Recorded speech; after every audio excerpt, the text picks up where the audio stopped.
just want to first thank your comments on things like political correctness and the obsession of certain elements of the left on campuses to screen out discourse, because I genuinely think that is an issue and problem in the status quo. But following on from that, I just want to pick your thoughts on what you say about freedom of speech and discussions in general, right? Because you basically flagged that, I think, in your answers just then, that freedom of speech has an instrumental purpose. It's there to help us find truth, correct me if I'm wrong, to identify the correctness or the logos against the possible consequence of blood and death. So here's the question, right? If I, as an individual, am affected by discourse in a way that doesn't cause physical violence, so that's not banned by hate speech laws and whatnot, but makes me feel so deeply uncomfortable that I don't belong to society or this community, or when I say something, whenever I try to say something, I'm ridiculed because of my race, the way I talk, or my gender, or the way I behave, then surely that means that my valuable insight to contribute towards logos, towards the pursuit of truth, is shut out by other people's more vociferous speech and more dominant speech. And this is what we see in cases of campuses, whether it be from the right or the left, of people using very violent and loud language to drown out dissent, to drown out those who oppose them on campuses, in society and whatnot. From Donald Trump to people in Swarthmore, we've seen this happen. So wouldn't you say that the attempt to claw back or the right of freedom of speech isn't so far absolute as instrumental? And based on that, therefore, there are some cases where freedom of speech of some individuals can be curtailed if we want to get the better appreciation of the logos and a better inclusion of more voices that are currently being shut out as a result of the extremity and radicalism of those select few. Wouldn't you say that's the case? Thank you.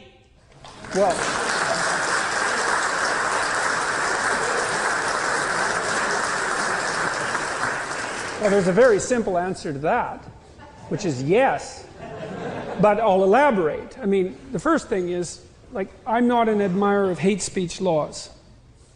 But that doesn't mean that I'm naive enough to think that there's no such thing as hate speech. So obviously, if you've ever been involved in an extremely serious argument, you know perfectly well that there's such a thing as hate speech, because you've probably uttered some. So, you know, and there's also no doubt that there are forms of speech that are utterly reprehensible, and some of those are actually already punished by law. You can't incite to violence, you can't libel someone, right? So we have some restrictions already on what's acceptable discourse. Whether it's the case, typically speaking, that some people have more privileged access to free speech than others, well, that's obviously the case. I mean, that's part of power. And power is one of the means by which people climb hierarchies, although the more you can climb a hierarchy by exercising power, the more that's an indication of the fact that that hierarchy has become corrupt. So there's no doubt that these structural impediments to the free exchange of discourse exist.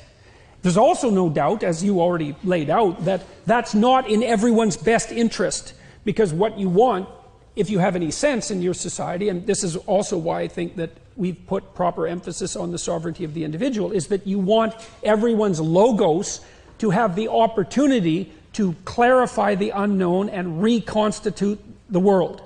And if you shut that down, then you risk getting access to the unique insights that that individual might bring.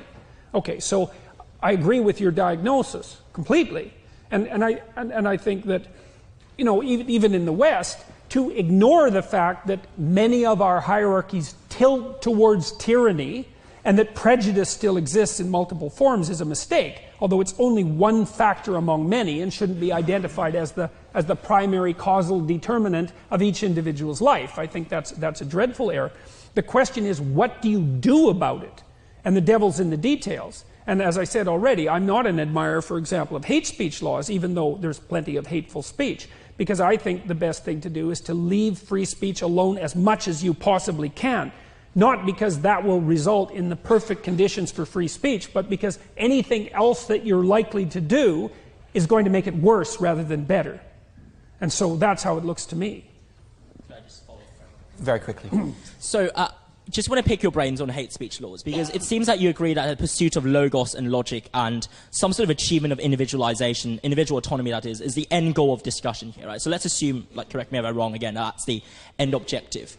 Here's the thing, it seems no, that... I wouldn't say that exactly. I wouldn't say that exactly. I think that's too individualistic. I would say that what you want is two things happening simultaneously, is that you want to maximize individual development, but you want to do that in a way that brings the the greatest amount of harmony simultaneously possible to the familial unit and also to the broader social unit. So those things, those interests have to be stacked. It's like what's best for you, but that's also in a manner that's best for your family and for your community. So it's not purely individual. So on that basis of achieving communal harmony and individual freedom at the same time, wouldn't you say that there's certain forms of free speech or hate speech that are so vehement and so de-dignifying that it disrupts both local harmony within communities, but also makes individuals feel as if they can't really engage in retaliatory, clarificatory discourse against them because they fear the potential repercussions, even if it doesn't lead to violence. They just fear it so much that it might irrationally or rationally even drive them to not speak. It happens all the time. In fact, it's the standard situation.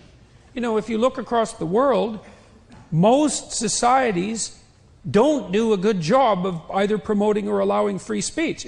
I don't know how we ever managed it.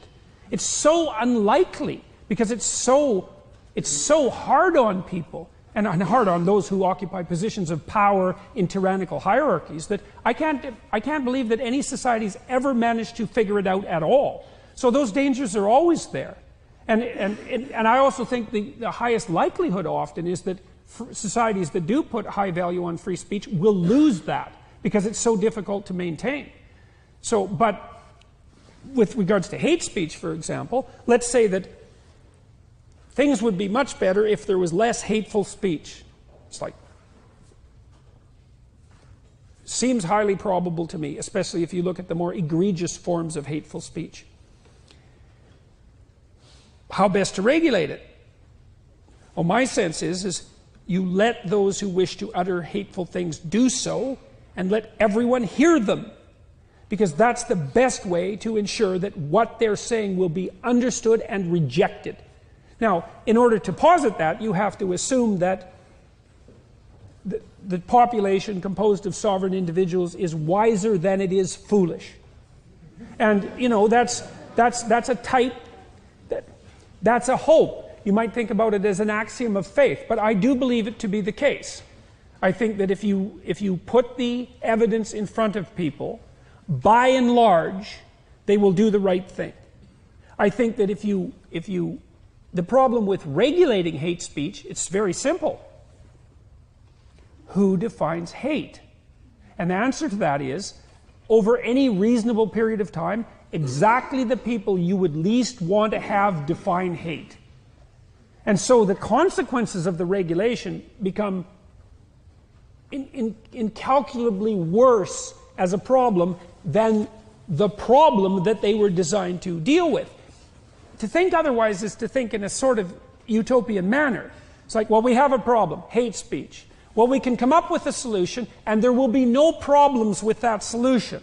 It's like, no, that isn't how the world works. When I'm negotiating with my clinical clients, one of the things I always tell them is, often, because they're in difficult circumstances, and often not for psychological reasons, it's like, no, you don't understand. You're screwed both ways. You don't have an option here where you're not going to suffer. That's what it means to be in a bad situation. You're going to pay a price both ways. You can pick your price. Okay, so we're going to have hate speech, or we're going to have the consequences of the arbitrary regulation of hate speech. Well, I know what the consequences are of the arbitrary regulation of hate speech, is that things get a lot worse, because hate's very difficult to define. And that's actually a real problem when you're trying to regulate it, because you have to be able to define it. And we're already at a point where, well, you made someone uncomfortable. Why isn't that hate speech? I was basically asked that by one of your most outstanding journalists, or your most popular journalists. Well, why should you have the right to say something that's offensive? It's like...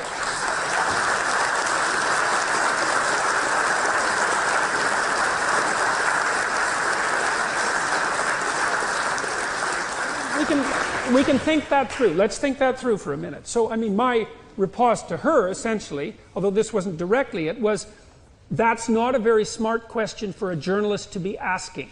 Right? Because of all people who should never ask that question would be stand-up comics, right? And journalists. Because that's all they ever do. That's what it means to be a journalist, is to ask a question that's going to be offensive to someone. Who the hell wants to hear about what you've discovered unless it's about something contentious and important? So it was a jaw-dropping question as far as I was concerned. And the fact that it was a jaw-dropping question was part of the reason why that video went viral.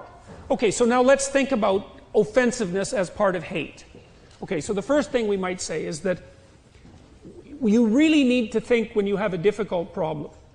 And a difficult problem is one where there's something at stake. It might be your life, it might be your well-being, but and then we might say, well, there's going to be a diversity of opinions about that particular conundrum if it actually happens to be difficult. And so even to discuss it, because if you discuss it, you're going to discuss option A, it's going to annoy all the people who want option B, or you're going to discuss option B, and that's going to annoy all the people that want option A, and maybe there's 10 options. So if you're going to discuss anything of any real significance whatsoever, you're going to make people hot under the collar, and you're going to risk offending them. Okay, so what, you just stop talking about difficult things? And the answer to that is yes, and that's what's happening. But then there's another problem, which is there isn't anything I could conceivably say about anything that isn't going to offend someone if the crowd is large enough. So you might say, well, if you're talking to two people, you can't offend one of them. So you don't get to offend 50% of the population. It's like, okay, let's say I'm talking to 1,000 people, and one person finds what I'm saying offensive. Say, well, that's hateful. It's like, well, that's 1 in 1,000. So should I stop? What if it's 1 in 10,000 or 1 in 1,000,000? Like, where's the cutoff? And you might think, well, we'll work that out. It's like, no. You don't get it. The devil's in the details. You work it out now when you formulate your restrictions on free speech. You don't shunt that off into the future so that it's a problem that'll be solved. Who defines hate? Insoluble problem. Don't regulate it, because you can't define it. That's how it looks to me. So you have the free marketplace of ideas, so to speak, where the collective can render a judgment on the acceptability of an idea on an ongoing basis. And that isn't a great solution, because we don't have great solutions. We have partial, fragmentary solutions that make us somewhat less abjectly miserable than we might be. That's what we have.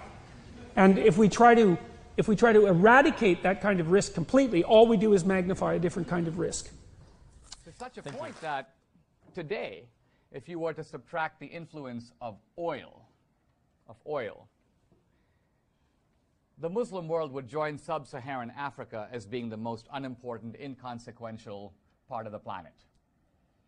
In other words, the whole thing could go into the ocean, and basically the Dow Jones average would be unaffected. If you subtract the influence of oil. Now, this is a very scary thought, because we live in a technological era in which it's not inconceivable that there will be new sources of energy that will make oil go down, become less important.